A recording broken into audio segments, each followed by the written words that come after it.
Welcome to Baddie Diaries. We're talking about imposter syndrome today, and I am super excited because this is a giant topic that definitely plagues business owners. So, I'm going to jump in with this quote that I read yesterday. I heard it on Mel Robbins' podcast. It was the episode with her daughter, Kendall, and it was so good. Kendall actually said this on the podcast, and even Mel Robbins was like, "What did you just say?" It was honestly genius. So it was, you're not an imposter if you're a beginner and you own where you're at.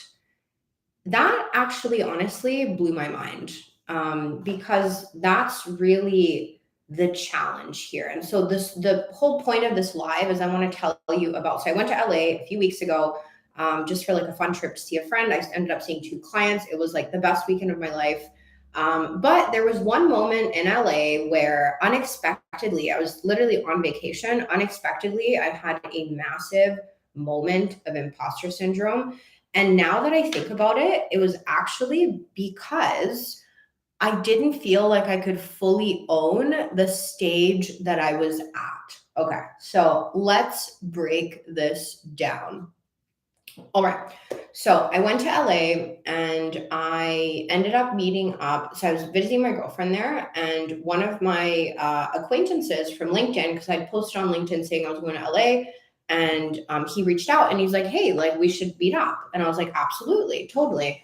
I'd actually never met him in person, which was like super awesome. Honestly, he's like such a great person. He's like super friendly, really just like chill, honestly, great person. So I just want to kind of preface this by saying, like, they're awesome. This was just my internal moment in my head, nothing to do with them. In fact, I'm actually grateful for the conversation that I had with them because it really pushed me to grow in this way. So I might even share this live stream with them and be like, it's actually about you. Thanks so much for the growth. But anyway, so let's dive in.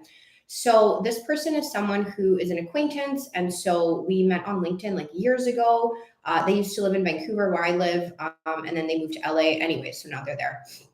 So we met up, and they're a business owner. They've been a business owner for a long time. They sold like their last company, which was kind of the first layer of the imposter syndrome setting in. So I'm talking, I'm walking around LA with, my friend and this guy, and, he is a little bit younger than me, which also kind of adds to the imposter syndrome. But basically, he's telling me, like, oh, the initial company that I had in 2020, like I sold my part to my partner and I just kind of moved on, which for some reason, like I felt like that was kind of like cool. It's like, oh, you kind of like sold your part of a company, like, so that was kind of like the first layer. I was like, okay, shit, like I haven't done that.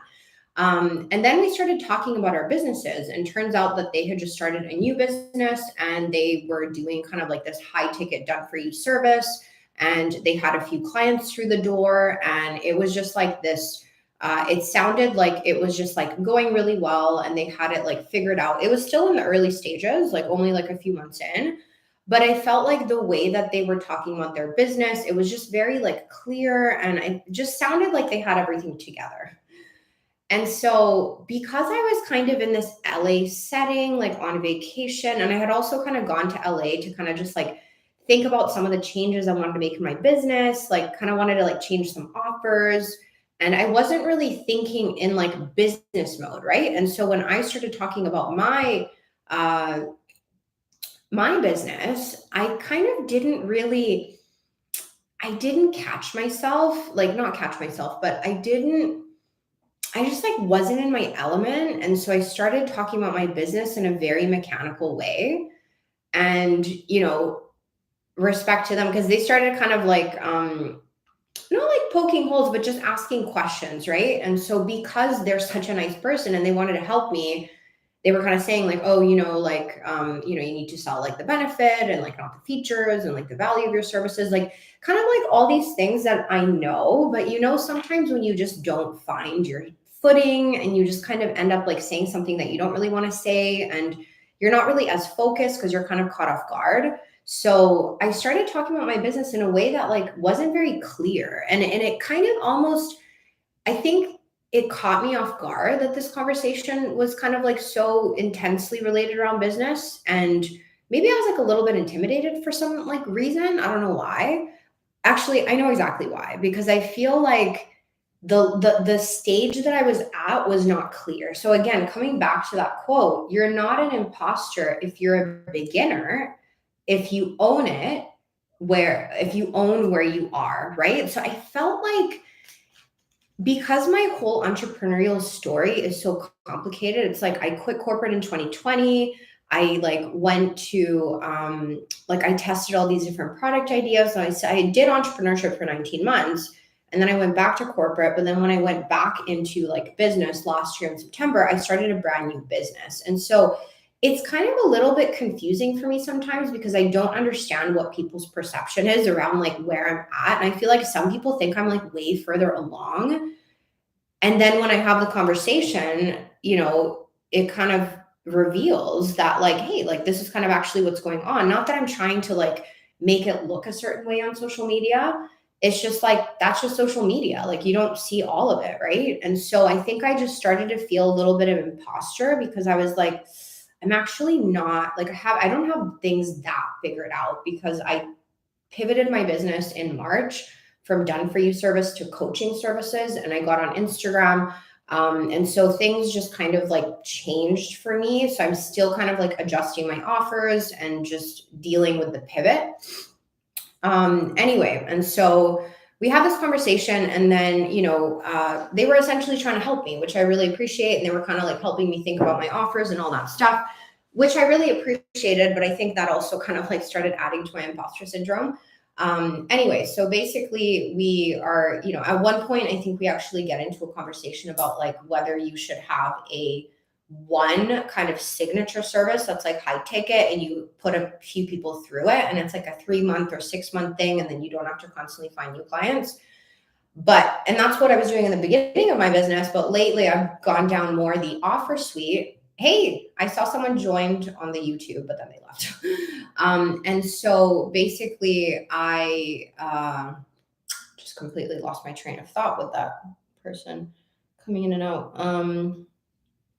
Oh yeah, so the offer suite. So basically I had pivoted my business to a offer suite model where you basically have multiple offers, right? So I have high ticket, I have low ticket, like I have group programs, like I have the whole kind of variation. I realize that makes it sound like I have this like massive product suite. I don't. I just have a few offers. I'm still like building it out. But basically, we got into this discussion about like, should you build an offer suite or a one program, right? And I knew the answer to that was like, I mean, it depends, right? Like both can work. But they kind of had a very strong opinion. They were just like multiple offers, like it never works out, which I know isn't true because I know people who have multiple offers, but it just kind of started getting into that like nitty gritty of like, it was really kind of pushing me. I was like really testing me in terms of my confidence of my business basically and my business model. And so I start spiraling. I'm basically just talking about or in my head, I'm kind of like starting to freak out, or I'm like, okay, shit, like this is kind of like making me feel really insecure. Like I feel like I don't really know how to talk about my business. I'm still kind of like really confused. I was also like in LA, like after like burning out like crazy. And so I was kind of like, my brain was like melted. And throughout the chat, like, I mean, again, I really loved the conversation. Like, not at any point was like, oh, like this person. I was just kind of like, I knew it was an internal thing for me. I was like, okay, shit, like, this is a conversation that's kind of like pushing me a little bit. And so, anyway, like, eventually we started talking about like other things, and eventually we like parted ways or whatever, and like said bye, and like hopefully we'll like see each other again. And there was like a good half an hour that I felt really uneasy. And I was just kind of like questioning my business model. And I was like, oh, God, like, should I be like doing this? Like, am I doing the right thing? There's still a part of me that wonders that question, which is a rational question. Like, am I doing the right thing? Like, we always need to ask that question. But there's a difference between not not performing action because you're scared that you're doing the wrong thing versus like doing it anyway, knowing that like this might not be the thing, but like this is the current thing that I'm trying, right? So at that moment, I was very much in kind of just like paralysis. I was like, oh God, like, do I need to like rebuild my business? And what I would usually do is I would talk to my friend and say, like, hey, this just made me feel kind of like weird and all that stuff, like, kind of like reassurance. But in that moment, I thought about something that I've been thinking about a lot lately based on kind of like mentors and coaches that I've been following is in order to reach my next goal in business, who do I need to become? Like, what identity and what behaviors and what habits do I need to have as a person and a business owner? And one of the things was, well, actually, two of the things was not always voice all my issues. Like, it's okay for me to not voice everything that's like bothering me to everyone all the time. And secondly, not to spiral from one conversation. So this is a really big one because I remember distinctly, literally, where I was walking in LA when I had the thought of, I don't want to be the person who now spirals about their business based on one random conversation in LA on a weekend getaway trip. And that's what really snapped me out of my moment of imposter syndrome and self doubt, where I was like, I just don't want to be the person that now spirals. And now I go questioning my business and now I go pivot again for no reason. That's something that I'm very cognizant of, and I've been thinking about that a lot lately, is like switching too much as an entrepreneur, because I did that in the beginning in 2019. Oh, sorry, 2020. When I did my 19 months, I switched around a lot. And every time you switch, you have to like build from scratch, right? Sort of. And so I just really didn't want this to now be another rabbit hole. And so I basically just kind of reminded myself, I was like, you know what? Kind of what I said before. It's like, this is the path that I'm trying right now. Like, I tried the one service, it worked, but like I wasn't in love with it. And so now, hey, if you guys are joining me, I'd love to know who's with me. So drop your name in the chat. I'd love to know who's joining. But anyway, so basically I thought about that. Like, this is the current path that I'm trying, and I need to give it a shot. Like, I can't just get distracted with one random conversation, especially kind of like, again, I respect my friend. I actually really respect his opinion in business, but it's like, he's not my business coach. He's not my consultant. If you can't just take advice from someone who doesn't know the ins of your business. It's interesting information. Like, like I said, like, I love the conversation. I learned so much. I learned about new resources. Like, I got, to think about my business more deeply. But at the end of the day, it's like, this person hasn't looked at my business in detail and been like, okay, this is definitely kind of what I would prescribe. So it's like, okay, like, they don't have the full view, and I do have the full view of my business, and I need to have the confidence. Hey, thanks for joining. Yeah, it's a good topic. It's kind of like a forever topic. But anyway, so the conclusion of the whole kind of like LA situation was, no one really knows your business as much as you do, and it's so easy to kind of like get distracted with opinions. And I think this is something that is like so hard. I feel like everyone always wants to give you advice for your business. And sometimes the way, and I've noticed this, sometimes the way that I talk about my business, I inadvertently am asking for advice. And so this is something that also, this is a total segue, but that's something that I want to change about myself, is I don't want to talk about my business in a way that invites people who I don't necessarily want their opinion to comment. Because something that I did recently, I was talking to my parents about my business, and like, I don't know what happened, but like my dad was like, oh, like maybe you should go live on YouTube and you should just like go and like speak to companies and have them pay you. And I was just kind of like, whoa, okay. Like, my dad knows nothing about social media. I was like, how did this happen? Like, how am I getting advice from someone who doesn't understand social? And it's because of the way that I was talking about my business, right? It was like warranting some kind of response. Like, he felt like he needed to provide me with a solution because obviously the way that I was talking about it, right? So again, just really thinking about like what, like just really that resilience. And so I want to share with you some of the things that I'm doing to try and build that like self-trust and resilience as a business owner so that I don't just get completely thrown off balance whenever I have like a difficult conversation, or I have like a sales call that doesn't go well, or I have like, I don't know, like a hater on TikTok. I learned to not let those get to me anymore.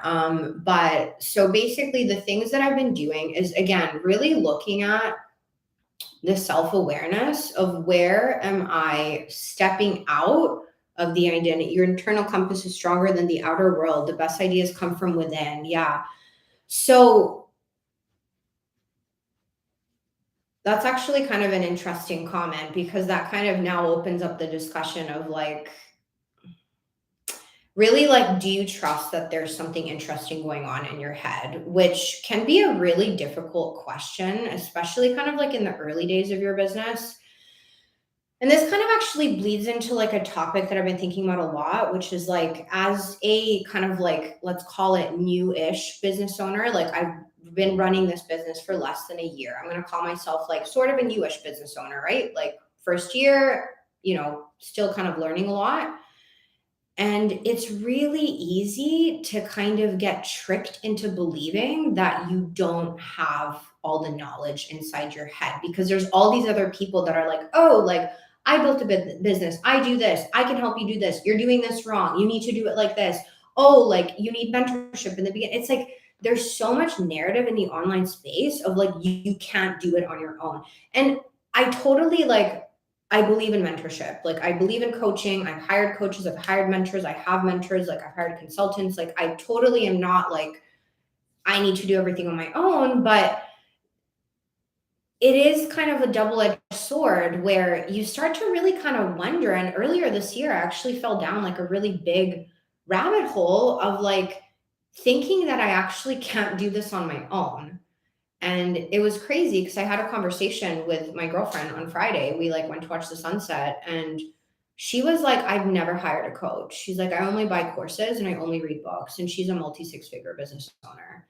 Um, and she's kind of like a course creator. And so she was like, I mean, this is kind of her opinion. She's like, honestly, like no one knows your business like you do. And like everyone kind of like says they can help you, but like at the end of the day, it's really you. And I've kind of been thinking about that a lot. And so, again, I see the value of mentorship, but I think sometimes it can be very dangerous because it kind of makes you feel like you don't know what you know. And it kind of, if you're not careful, it can kind of erode on your self trust. The best coaches help you trust your intuition and lean into your power. Yeah, totally. Totally. Yeah. Yeah, although that's also kind of like a hard, like it's such a hard, like I don't think any coach can do. I think honestly, I think every coach inadvertently ends up pushing themselves on you. It's just like human nature. Like you can't influence someone without breaking off a piece of yourself to them. Like I think that's kind of like just my honest opinion. Still valuable, but I think it's so important to create that space where you can actually be in your head and come up with ideas. And so some of the things that I'm doing is honestly even just as simple as like self-awareness, just again catching myself. Like I caught myself in that moment in LA. It's like, okay, I'm spiraling. And actually something that I've been doing lately, you guys are going to think I'm crazy, but you guys are going to think I have like a mental disorder. But so there's this quiz that I took a while ago called the Saboteur quiz, and it's created by this researcher and psychologist. I can't remember his name. I think he's like Persian or something. The name sounds like that, but it's like it starts with an S. But anyway, it's, if you search like saboteurs, like you'll find the quiz. It's like really famous. Anyway, so you take the saboteurs quiz and you find out. I really need to take a sip of my coffee, guys. It's been sitting here for like 25 minutes. So I took the saboteur quiz, and what it shows you is it shows you who your saboteurs are in your head. And so, for example, one of the saboteurs in my head is the overachiever. the person who just wants to always be like, no, like stop resting, like go do this, like how could you be so lazy, like. And I know this sounds crazy, but basically I feel like there are like multiple voices in my head that are my multiple personalities. This is sounding worse and worse by the minute, I swear. Like, again, not disrespecting people with mental illnesses. Let's remove the frickin' stigma once and for all. But I happen to not have that disorder currently. I'm just saying that if we try to look at ourselves whole, at least for me, if I find it really difficult to find the fragments where I'm spiraling. But if I try to kind of almost name the people in my head where I'm just like, oh, like that's that girl who like always wants me to just like work more. And like sometimes like she doesn't even let me like pee because she wants me to like keep like going on the computer. It kind of gives me a little bit more freedom to believe that I can have better self control, because it's not actually me that's forcing me to do this. It's this kind of saboteur in my head, right? And so I've been doing these things where I'm like identifying, almost like naming parts of myself. And I'm like, okay, that's like sulking Lena, or like that's like victim Lena. And like, oh, like we don't like her because she like, it's just like not cool. And it just kind of brings everyone down. And so I try to kind of almost compartmentalize these different parts of myself to try and like be more self-aware, because if you can label it, you can kind of deal with it, right? You're like, okay, that's like victim Lena. It's okay. We don't hate her. We just like don't really like her being around all the time because she's a downer and she makes real Lena kind of like self-sabotage and feel like crap, right? And so that's been one of the things that honestly, like surprisingly, is working to catch myself. And I think so the first step is really that self-awareness. And then the next step that I've been doing is, the best way to describe it really is like breaking the habit of being myself. And the reason I'm saying that is because there's a book called Breaking the Habit of Being Yourself by Dr. Joe Dispenza. It's about like quantum physics and the quantum universe and manifestation and all that stuff. I don't know if you're into that, but I am. Anyway, so in that book, I'm not going to summarize the book, but it basically talks about like we need to change our thoughts to change our reality. And so there are moments where I'm about to do something that's like the old me. Let's say like victim Lena. Victim Lena wants to go sulk. She had a bad sales call. Now she wants to just go sulk and kind of just like go whatever, like cry under the covers or something. What I will do, because I've now kind of like named these like, I was going to say demons, but that's really evil. Name these kind of like saboteurs in my head. I've now labeled it, right? I'm like, okay, victim Lena is here. So we all know victim Lena is here. Then what I do, because I have the awareness, I'm like, okay, I'm playing the victim. And I basically just try to kind of force myself to move through the opposite. So I'm like, okay, victim Lena would now go sulk. What would like empowered Lena do? Empowered Lena would now like go to the gym or like go for a walk. The last thing I want to do is act like empowered Lena, because right now victim Lena is just like eating my brain. Like she's the only one that's here.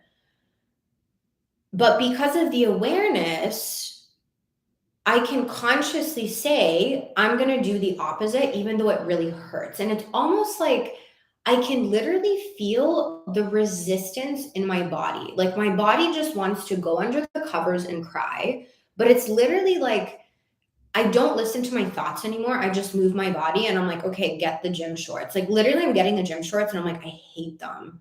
I get the sports bra. I'm like, I don't want to put it on. Like literally, but I'm like doing the actions. And as I'm doing them, I can literally feel the resistance. It's almost like I can feel like my DNA shifting or something. And it's all happening because of that awareness, right? And so when I'm doing that, I'm basically rewiring new like neurotransmitters or neurons or whatever in my brain. I don't know what they are, the things that communicate, the signals, synapses. I just want to say that word. But it sounds really basic, but it's basically just like rewiring your brain essentially. And the first step is that awareness, right? So first step is awareness. Second step is like actually like moving in the opposite direction and feeling the resistance And I'll add something on top of that second step is feeling the resistance and enjoying it. Like knowing that this is changing you for the better. That's kind of been the game changer for me, because when we don't want to do something, excuse me, we need something else that's going to be a benefit, right? And so that's the second step, is moving against the grain and like finding joy in that, like kind of like finding the like feeling excited for like the rewiring and like the future kind of like versions of you, right? And then the third step is really just like taking an inventory of that and seeing kind of like, okay, is victim Lena going downward, or is she still kind of like at the same point? Hey, thanks for joining. And so basically this third step is looking at the recent incidences of, victim Lena. Is she showing up more? Is she showing up less? Like, is it getting easier to push through the resistance? So it's really that like retrospective of like, okay, am I improving? And even if it's like staying plateaued for a bit, that's okay, as long as it's not getting worse. We got 2 peeps on the YouTube live. And so basically, I'm just going to recap the steps for you guys of the 3 steps that I've been using to kind of like rewire my brain for more resilience as a business owner.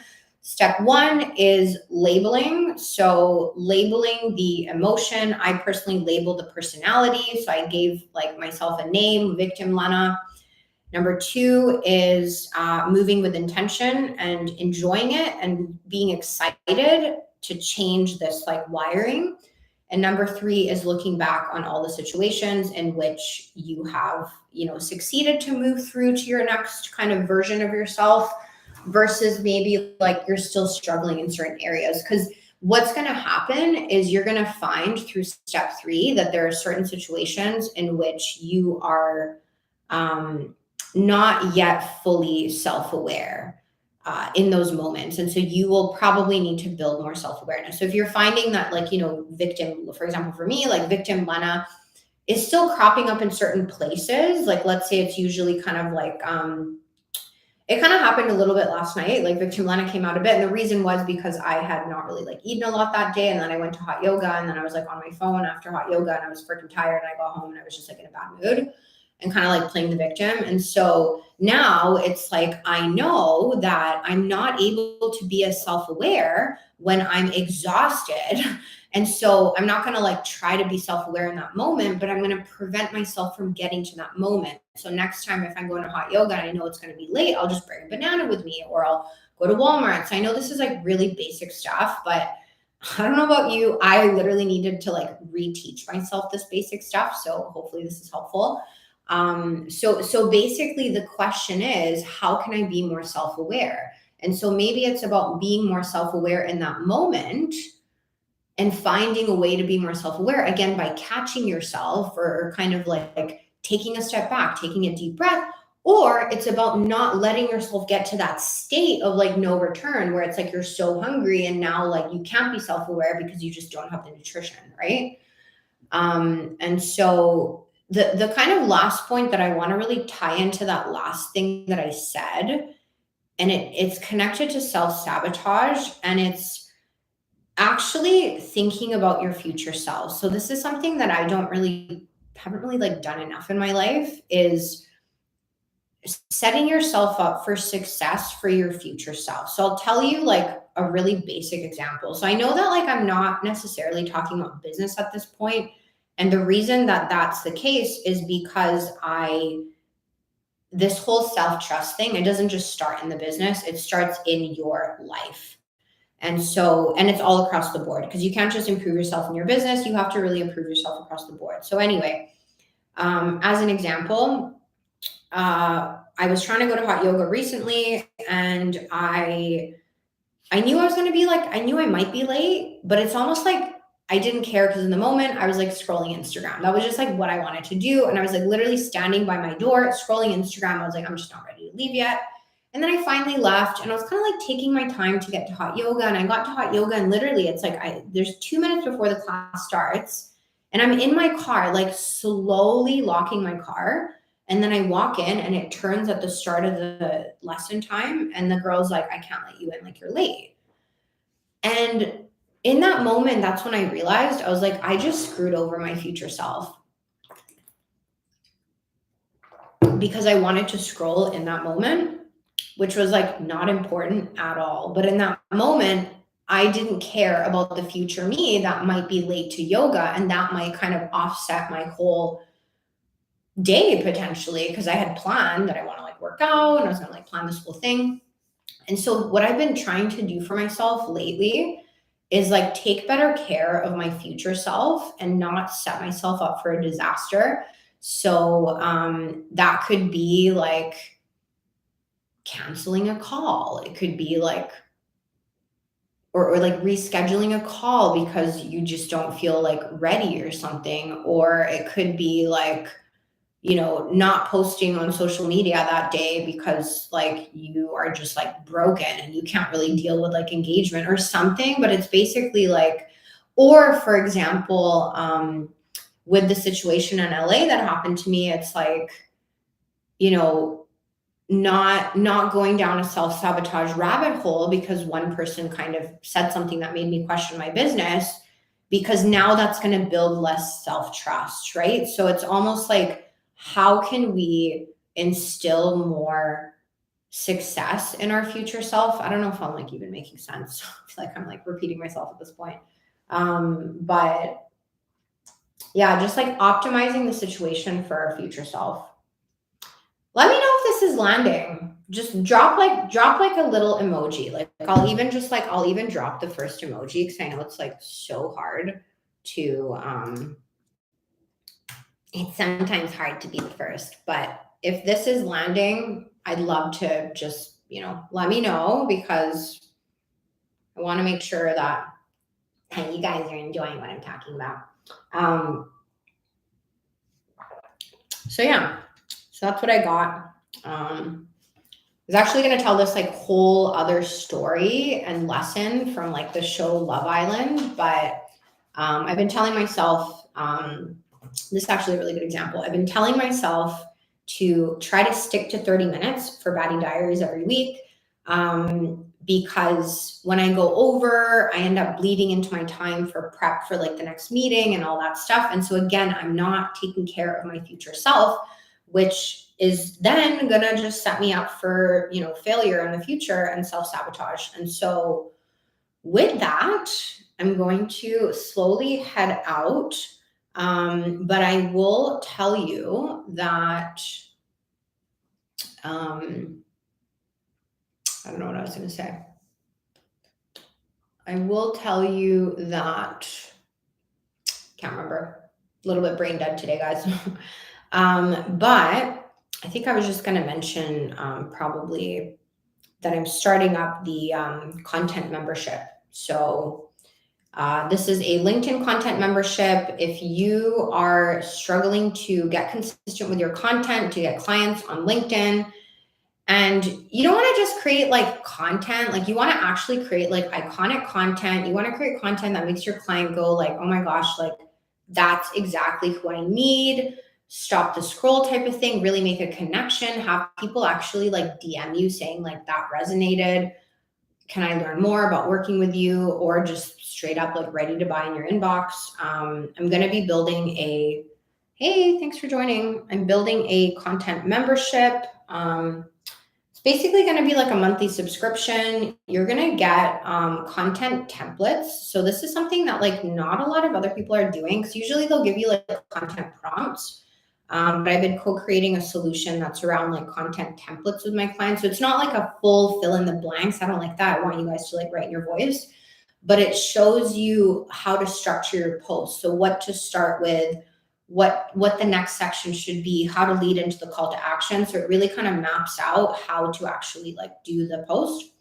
And this is mainly for LinkedIn. And so, yeah, if that's something that you are interested in, I am currently co-creating it with a few people. So again, a chance to build something that you really want. So yeah, just message me on Instagram or LinkedIn. And haven't picked the topic for next week's Baddie Diaries yet.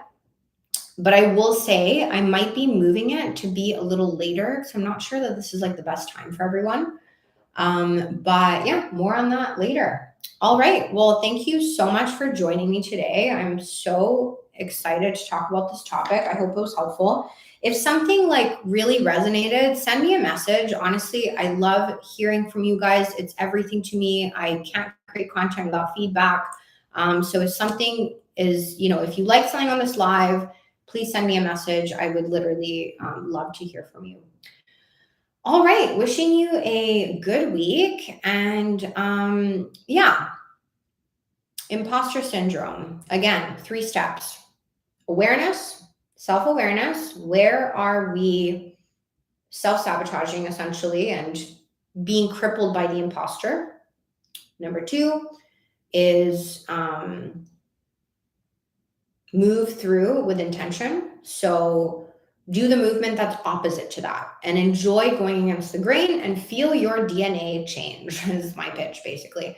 Number 3 is take an inventory retrospectively to analyze whether you're getting better. What are the areas in which you're struggling to catch yourself in self-sabotage or imposter syndrome? Do you need to bring more self-awareness in those situations, or do you need to just make it so that situation, so you never get into that situation? Like me, when I'm hungry, I just get crazy and I start playing the victim. All right, so that's what I have for you guys today, and I'm wishing you an amazing rest of your week. All right, I'll see you next week, baddies. See ya.